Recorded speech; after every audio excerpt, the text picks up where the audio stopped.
అయితే పులిబిడ్డ అని చెప్పుకునే వైసీపీ శ్రేణులు జగన్మోహన్ రెడ్డిని పులిబిడ్డ కింద వర్ణిస్తారు. ఆయన మనం వచ్చేస్తున్నాము రప్ప రప్ప అనేది కూడా ఆ డైలాగ్స్ దాంట్లో తప్పే ఉంది అనే పరిస్థితికి వచ్చారు.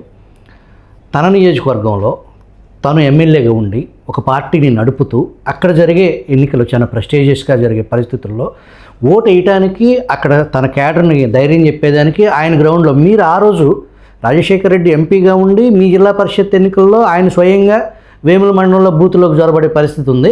మీరు దాన్ని ఎదుర్కొన్న పరిస్థితి ఉంది, గెలిపించుకున్నారు. కానీ ఇవాళ ఇంత శక్తి సామర్థ్యాలు కూడగట్టుకుని ఇంత పులిబిడ్డ అని చెప్పుకునే జగన్మోహన్ రెడ్డి మొన్న జరిగిన ఎన్నికల్లో కనీసం ఓటు కూడా వేయకుండా ఉండటానికి దాన్ని ఎలా చూడాలి రెడ్డి గారు? ఇప్పుడు జగన్మోహన్ రెడ్డి ఎప్పుడూ అందుబాటులో లేడు. అతను వాళ్ళు వివేకానంద రెడ్డి, రాజశేఖర రెడ్డి, రాజారెడ్డి ఎప్పుడు అందుబాటులో ఉండే వాళ్ళు. ఇవన్నీ ఉన్నప్పటికీ అందుబాటు అనేది ఉన్నది. జగన్మోహన్ రెడ్డికి అందుబాటు అనే క్వశ్చన్ లేదు. అతను వచ్చేసి రాజకీయాలకు వచ్చాల ముందు కూడా ఎప్పుడు అందుబాటులో లేడు. బెంగళూరులో ఉన్నారు, బెంగళూరుకి ఎవరైనా పోయేవాళ్ళు, వాళ్ళకి వచ్చేసి డబ్బులు ఇచ్చేవాళ్ళు, కార్యక్రమాలు పెట్టమని చెప్పేవాళ్ళు. అంతే తప్పనిచ్చేసి అది ఒక రాజశేఖర రెడ్డి యూఫోరియాతో జరిగిపోతూ వచ్చింది. కానీ ఎప్పుడు అందుబాటులో ఉండేవాడు కాదు. తర్వాత ఈ యొక్క ఓడిపోయిన తర్వాత కూడా ఓడిపోయేదానికి ముందు అతను ముఖ్యమంత్రిగా ఉన్నప్పుడు లాస్ట్ మూమెంట్లో కొన్ని వర్కులు శాంక్షన్ చేసి వాళ్ళ క్యాడర్కి ఇచ్చి చేయమని చెప్పారు. ఈ లోపల వస్తాననుకున్నారు, ఓడిపోయినాడు. ఆ యొక్క బిల్లులు రాక చాలామంది వచ్చేసి బాగా సెకండ్ క్యాడర్ అంతా పూర్తి వ్యతిరేకత అయిపోయి ఫ్రస్ట్రేషన్లో ఉన్నారు. అతను వచ్చినప్పుడు కూడా చాలామంది వచ్చేసి ఆ ఫ్రస్ట్రేషన్లో అతను అడగడం జరిగింది, దూషించడం జరిగింది. ఇక్కడ అందుబాటులో ఉండేది అవినాష్ రెడ్డి. అవినాష్ రెడ్డి అందుబాటులో ఉంటాడు, కానీ ఎందుకో వివేకానంద రెడ్డి అందుబాటులో ఉన్నంత ఆ అభిప్రాయం రాలే ప్రజలకు, వచ్చేసి ఆ అటాచ్మెంట్ రాలే. కాకపోతే జగన్మోహన్ రెడ్డి ముఖ్యమంత్రిగా ఉన్నాడు కాబట్టి సరిపోతుంది అది, అతను ఉండకుండా కానీ ఇతను ఉన్నట్టుగా. కానీ ఎప్పుడు ప్రభుత్వం పోయిన తర్వాత అది ఆల్మోస్ట్ వచ్చేసి చేప పిల్ల నీటి నుండి బయట పడినట్టు అయిపోయింది. ఈ యొక్క ఫ్యామిలీ కానీ వీళ్ళు కానీ అందుబాటులో లేకుండా తయారైపోయారు. ఈ లోపల వచ్చేసి కొంత టీడీపీ వాళ్ళు గవర్నమెంట్ అధికారంలో రావడము, కొంత టీడీపీ నాయకులు మేము నిరంతరం ఉంటున్నాం, కానీ ఆడ సమస్య మేము డబ్బు ఖర్చు పెడితే ఆడ పెట్టకూడదు ఎలక్షన్స్లో. కానీ ప్రజెంట్ సిస్టమ్ అట్లా ఉంది, డబ్బు ఖర్చు పెడితే వాళ్ళిద్దరికంటే కాంగ్రెస్కి ఎక్కువ ఓట్లు ఉంటాయి. కారణం ఏమంటే అభివృద్ధి జరిగిందంతా కాంగ్రెస్ హయాంలోనే. పులివెందుల నియోజకవర్గంలో 90% అభివృద్ధి జరిగిందంతా కాంగ్రెస్ హయాంలోనే. వీళ్ళిద్దరి హయాంలో 10% జరిగింది. కానీ ఆ పోటీ వాళ్ళిద్దరి మధ్యన ఎందుకు కనపడుతుందంటే డబ్బు అనేది ఎంట్రీ పాయింట్. అది డబ్బు అనేది ఎంట్రీ పాయింట్ ఉంటే మిగతా పని చేస్తుంది. అది కాంగ్రెస్ కానీ మిగతా పార్టీలు కమ్యూనిస్టులు లేదు కాబట్టి పరిస్థితుంది. అందువల్ల వాళ్ళిద్దరి మధ్యనే కనపడతా ఉంటుంది. ఈ నేపథ్యంలో వచ్చేసి జగన్మోహన్ రెడ్డి బహుశా అవినాష్ రెడ్డి చూసుకుంటాలే, మనం అనేక కార్యక్రమాలు చేశాం కదా ముఖ్యమంత్రిగా ఉన్నప్పుడు, అటు వ్యక్తిగతంగా వీళ్ళు చేశాము, తర్వాత నాయన చేసినదంతా నాకే వస్తుంది కదా, డబ్బులు ఎట్లా పంచుతున్నాము కాబట్టి మన కంచుకోట కదా డబ్బులు పంచుతున్నాము, అవినాష్ రెడ్డి మిగతా లోకల్ నాయకులు చూసుకుంటారే అనుకోని యాంగిల్లో ఒకటి అనుకోండొచ్చు. రెండవది వచ్చేసి ఇంకా మామూలుగా ఆయనకు వచ్చేసి ప్రజలకు వచ్చే అలవాటు లేదు కాబట్టి ఆ నేపథ్యంలో రాకపోయి ఉండొచ్చు. ఎట్లా గెలుస్తామనే ధైర్యంతోనో డబ్బులు ఎట్లా ఇస్తున్నామనే ఉద్దేశంతో అది బెడ్సి కొట్టింది. వైఎస్ వివేక మరణం తర్వాత పులివెందుల్లో జగన్మోహన్ రెడ్డికి అంటూ పెద్ద వయస్సోళ్ళు అనే వర్గం అంటూ ఏది లేదు.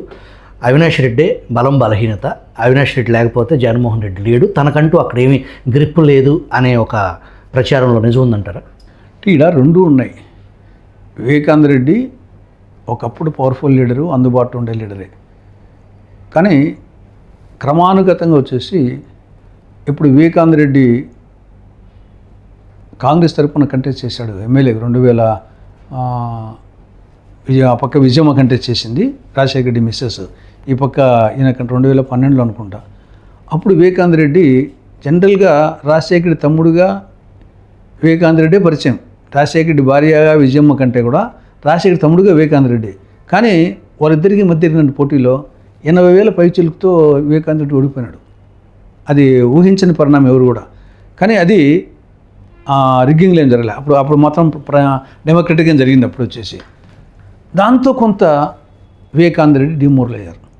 దాని తర్వాత అట్నే కాంగ్రెస్లో కంటిన్యూ కాకుండా మళ్ళీ వైకాపాలో చేరినాడు. వైకాపాలో చేరినాక 2017 ఎమ్మెల్సీ ఎన్నికల్లో వైకాపా టికెట్ ఆయనకి ఇచ్చారు. ఇప్పుడు బీటెక్ రవికి ఇచ్చారు. అప్పుడు బీటెక్ రవి చేతిలో వివేకానంద ఓడిపోయినాడు. ఒకసారి విజయమ్మ చేతిలో ఓడిపోయినాడు. 2 కాంగ్రెస్ పార్టీ నుండి మళ్ళీ వైకాపాలోకి చేరినాడు.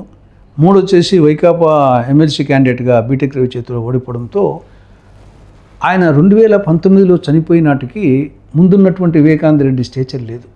అప్పటికల్లా చాలా స్టేచర్ తగ్గిపోయింది. కాబట్టి అంతకుముందు ఉన్నది వాస్తవమే, అందుబాటులో ఉండేది. కానీ వివేకానంద రెడ్డి లేకుండా కూడా వచ్చేసి వాళ్ళు హవా సాగింది. కాబట్టి 2019 నాటికి వివేకానంద రెడ్డిది ఒక టైపు ఉన్నది. రాజశేఖర రెడ్డి వివేకానంద రెడ్డి కాంబినేషన్ ఒక టైపు. జగన్మోహన్ రెడ్డి అవినాష్ రెడ్డి కాంబినేషన్ ఉంటే జగన్మోహన్ రెడ్డి ముఖ్యమంత్రిగా ఉండడం అనేది అడ్వాంటేజ్ అయింది. అవినాష్ రెడ్డి లోకల్గా ఉండేవాడు, కలిసేవాడు. కానీ వివేకానంద రెడ్డి అంత అందుబాటులో ఆ స్థాయి లేదు. వివేక హత్య ప్రభావం పులివెందుల నియోజకవర్గ ప్రజల్లో ఏ మేరకు ఉంటుందండి? ఇది కొంత చర్చనీయాంశంగా అయింది. కానీ ఓటింగ్లో దీన్ని పెద్దగా మన లాస్ట్ అసెంబ్లీ ఎన్నికలు, పార్లమెంట్ ఎన్నికల్లో కూడా పక్క వచ్చేసి వీళ్ళు అక్కా చెల్లెలు ఇద్దరు కొంగు పట్టుకుని అడిగినా కానీ ప్రజలు ఓట్లు పెద్దగా ఏం రాలేదు. ప్రజల్లో చర్చనీయాంశము ఎవరు అడిగినా కానీ పూలంగా అది అందరికీ తెలిసింది అంటారు. కానీ దాన్ని ఫ్యాక్టర్గా వచ్చేసి ఎన్నికలను అది మిగతా చోట్ల పనిచేసిందేమో కానీ ఆడ పెద్దగా పనిచేసినట్టు నాకు అనిపించలే. నిన్న ఎలక్షన్లో కూడా, జెడ్పీటీసీ ఎలక్షన్లో కూడా అది దాని ప్రభావం ఏం లేదు. దాని పెద్ద చర్చనీయాంశం కాదు.